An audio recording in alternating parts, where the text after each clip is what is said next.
दोस्तों आज हम वीडियो स्टार्ट करने से पहले आपको एक मैं वीडियो दिखाना चाहता हूँ। पहले ये वीडियो देखिए, उसके बाद आगे हम कंटिन्यू करेंगे। और भी झुमरू, क्या हाल है? साड़ी जिंदगी है ठां बल्ली तेरी पहन दी। ये क्या हो गया? सारे बाल झड़ने।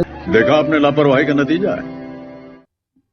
तो दोस्तों आपने देखा झुमरू का क्या हाल हुआ। तो अगर आप ये चाहते हो कि आपका हाल ऐसा ना हो तो ये वीडियो लास्ट तक देखना।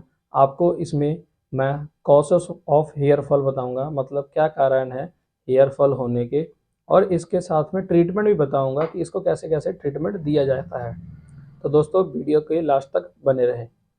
दोस्तों हेयर फॉल का मतलब क्या होता है? हेयर फॉल का मतलब होता है अगर हमारे 50 से 100 बाल डेली के गिर रहे हैं तो ये नॉर्मल होते हैं, बट इससे ज़्यादा अगर बाल गिरते हैं तो उसको हम सिग्निफिकेंट मानेंगे। जैसा कि आपने वीडियो में देखा था, अगर ज़्यादा बाल टूट रहे हैं 100 से ऊपर तो वो आपको हेयर फॉल की दिक्कत मानी जाएगी। तो इसके कारण क्या क्या हैं?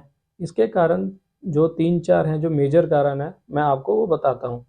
पहला कारण है हमारा न्यूट्रिशनल डेफिशिएंसी। न्यूट्रिशनल डेफिशिएंसी क्या होता है? जब हम खाना वाना ढंग का नहीं खाते, उसकी वजह से हमारे बॉडी में प्रॉपर न्यूट्रिशन नहीं मिलता, जिसके करके हमारी न्यूट्रिशन डेफिशिएंसी हो जाती है और हमारे बाल पतले होने लगते हैं और उसके बाद वो गिर जाते हैं। तो दोस्तों हम न्यूट्रिशन क्यों नहीं पूरी मिलती? अब झमरू वर्ग के बंदे कई बार जाके लड़कियों के पीछे घूमते रहते हैं, तो न्यूट्रिशन क्या मिलेगी?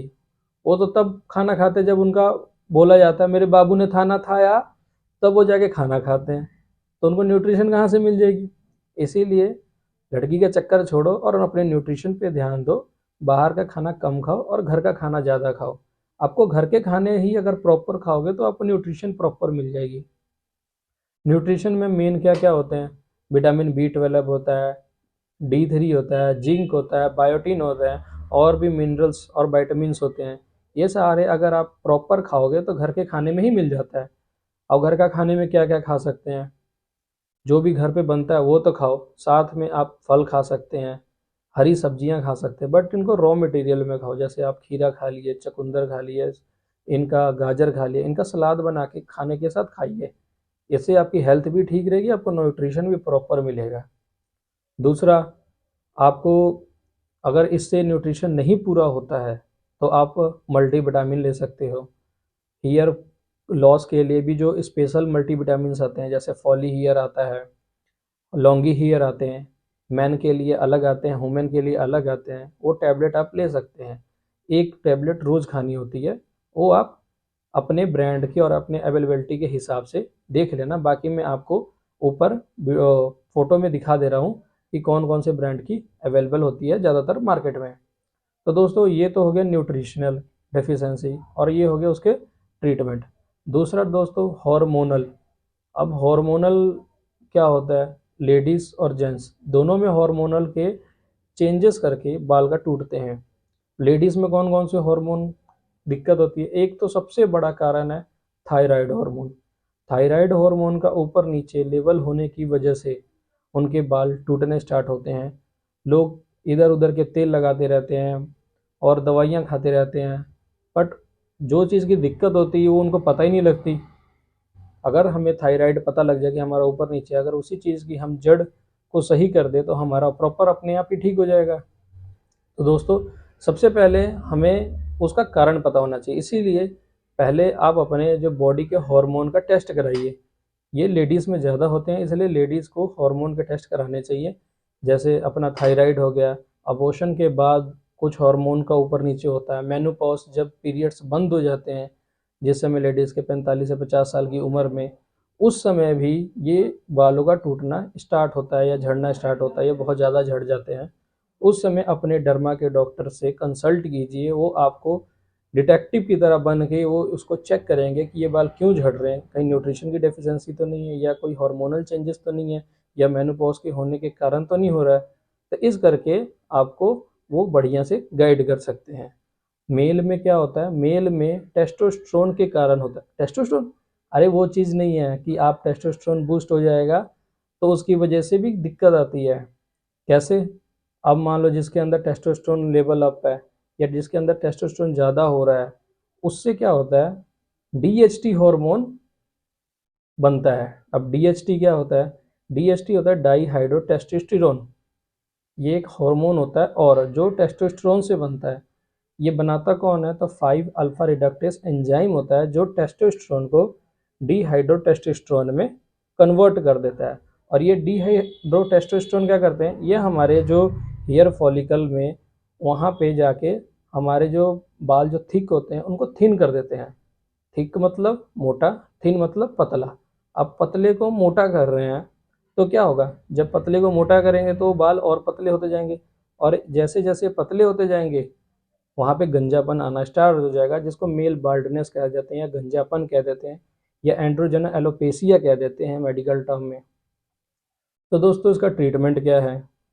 तो जो लेडीज़ में जो ट्रीटमेंट होता है वो तो डर्मा डॉक्टर पहले उनका कंसल्ट करते हैं कि ये हार्मोन की दिक्कत का मतलब टेस्ट करा के उसके बाद वो चीज़ को ट्रीटमेंट को देते हैं। अगर आपको लेना है, अगर ऑयल भी कोई यूज़ करनी है तो गवर्नमेंट एफडीए के द्वारा अप्रूव्ड ऑयल स्टार्ट करें, जो कि मिनॉक्सिडिल 5% है। मिनटॉप डॉक्टर रेड्डी की आती है जो बहुत ही ज़्यादा फेमस है। मिनॉक्सिडिल स्टार्ट कर सकते हैं। 1 ml सुबह लगानी होता है, 1 ml शाम को लगाना होता है। ये लेडीज़ भी लगा सकते हैं, जेंट्स भी लगा सकते हैं। यही एक ऐसा ऑयल है जो कि एफडीए द्वारा अप्रूव्ड है, फूड एंड ड्रग एडमिनिस्ट्रेशन जो गवर्नमेंट द्वारा अप्रूव्ड होते हैं, और ये रीग्रोथ, रीजनरेट और आपके हेयर फॉल को भी रोकते हैं। मेल में क्या होता है? अब हमारा डीएचटी बढ़ रहा है, डाईहाइड्रो टेस्टोस्टेरोन बढ़ रहा है, तो उसको रोकने के लिए हम क्या करें?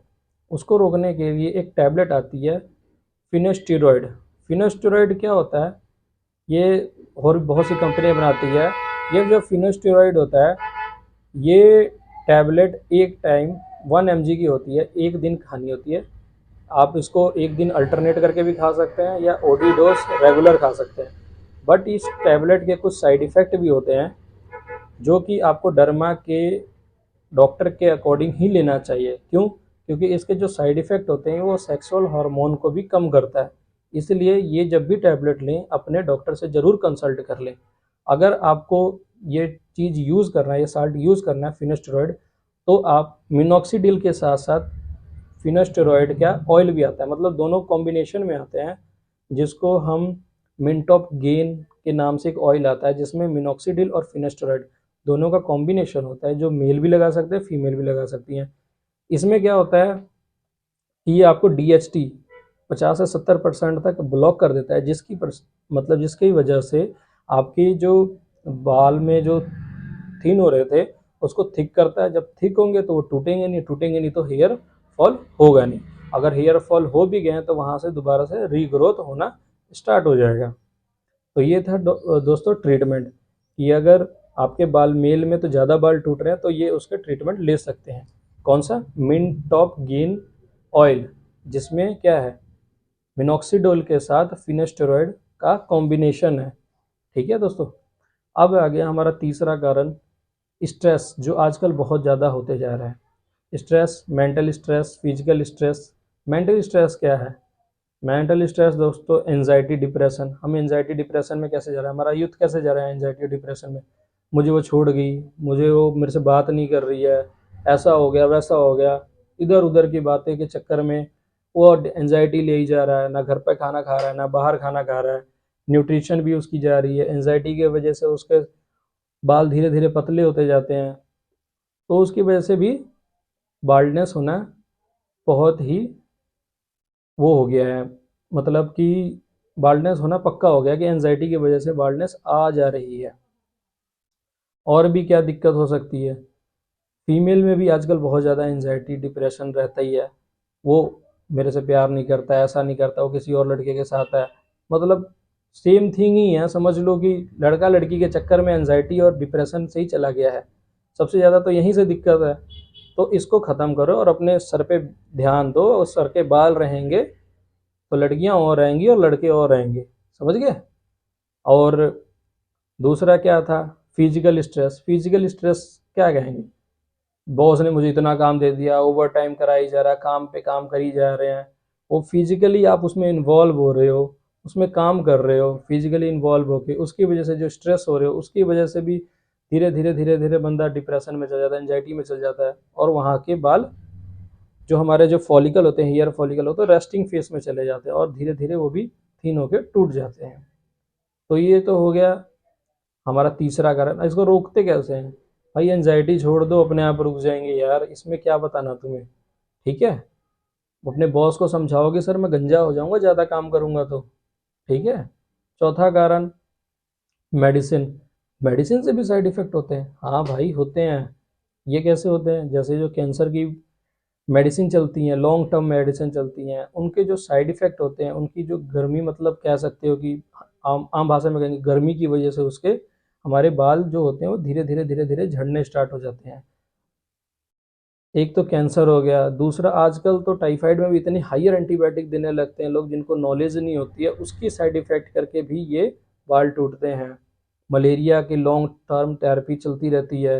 हर 2 महीने में किसी को टाइफाइड हो जाता है, मलेरिया हो जाता है, उसकी 2-2 महीने 3-3 महीने दवाइयाँ अननेसेसरी खिलाते हैं। उसकी वजह से भी लोगों को गंजापन होना स्टार्ट हो जाता है। तो कोई भी मेडिसिन लेने से पहले पहले डॉक्टर से ज़रूर कंसल्ट कर ले, अच्छे डॉक्टर से, कि ये मुझे मेडिसिन कितने दिन खानी है और किस तरह खानी है, ताकि आपको और कोई साइड इफ़ेक्ट ना दिखाई दे। दोस्तों, ये तो हो गया हमारा। इसको बचने के लिए तरीका यही है कि अपने डॉक्टर के ज़रूर कांटेक्ट में रहें, बढ़िया मेडिसिन खाएं और उतना ही खाएं जितनी आपको लोड हो। अननेसेसरी फालतू की चीज़ें ना खाएं। लास्ट में दोस्तों मैं आपको बताना चाहता हूँ कि precaution is better than cure. Precaution is better than cure. अगर हम पहले ही अपने आप को बचा ले तो हमें दवाई की आवश्यकता ही नहीं पड़ेगी। अब हम ये कैसे बचाना है? अपने न्यूट्रिशन डेफिशिएंसी को पूरा खाएं, घर का खाना खाएं। दूसरा, जो आजकल लोग समझते नहीं हैं, साबुन उठा के बालों में लगाने लगते हैं। साबुन के अंदर अल्कलाइन ज़्यादा होता है, जो कि आपके हेयर फॉलिकल को कमज़ोर कर देता है, वहाँ के मॉइस्चर को खींच लेता है, जिसकी वजह से बाल गिर जाते हैं। बाद में कहते हैं हमने तो कुछ खाया ही नहीं बाहर का, हमारे तो हार्मोन भी ठीक हैं, फिर भी हमारे बाल गिर रहे हैं। क्यों? तुम्हारा लाइफस्टाइल ही नहीं सही है।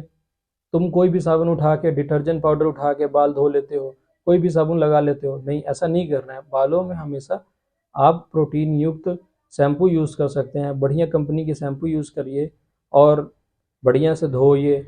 और साबुन तो बिल्कुल ही बाल में ना लगाइए, डिटर्जेंट सोप तो बिल्कुल ना लगाओ, जिससे कि आपके बाल स्मूथ रहें और उसमें मॉइस्चराइज़र की कमी ना हो और वो हमेशा ग्रो करें। और क्या हो सकता है, रात को कभी भी लड़कियां अपने बाल बांध के सो जाती हैं, उससे भी वो बाल टूटते हैं, खिंचाव पड़ता है। तो वो ना करें। बाल जब भी रात में सोएं तो बाल को खोल के सोएं। अगर आप सोते हैं तो आपका जो तकिया होता है वो कॉटन की वजह सिल्क का होना चाहिए, ताकि फ्रिक्शन ना हो। फ्रिक्शन की वजह से भी बाल ज़्यादा टूटते हैं।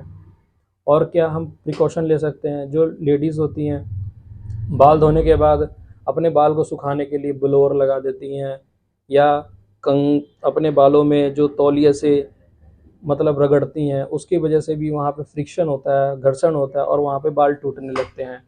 तो इस चीज़ का भी ध्यान रखें। जो नॉर्मल हमारे घर में पंखा चल रहा है उसी से उतने में ही बाल सुखाने दें, मतलब सूखने दें। और जो खुले वाले कॉम्ब होते हैं उससे बाल को झाड़ा जाए। ठीक है। जो जो इस तरह से आप अपने अपने बालों को बचा सकते हो। ठीक है। तो दोस्तों, कैसी लगी ये वीडियो? होप सो अच्छी लगी होगी। तो इसको ज़रूर अपने दोस्तों को पास ज़रूर सेंड करो, ताकि उनके बाल जो गिर रहे हैं वो या तो रुक जाएं। अगर गिर रहे होंगे तो उसको ये दवाई के बारे में पता लगेगा और वो ट्रीटमेंट लेना स्टार्ट करेगा, तो और उनके बाल जो होंगे, फॉल जो हो रहे हैं, वो हेयर फॉल वो स्टॉप हो जाएंगे। धन्यवाद।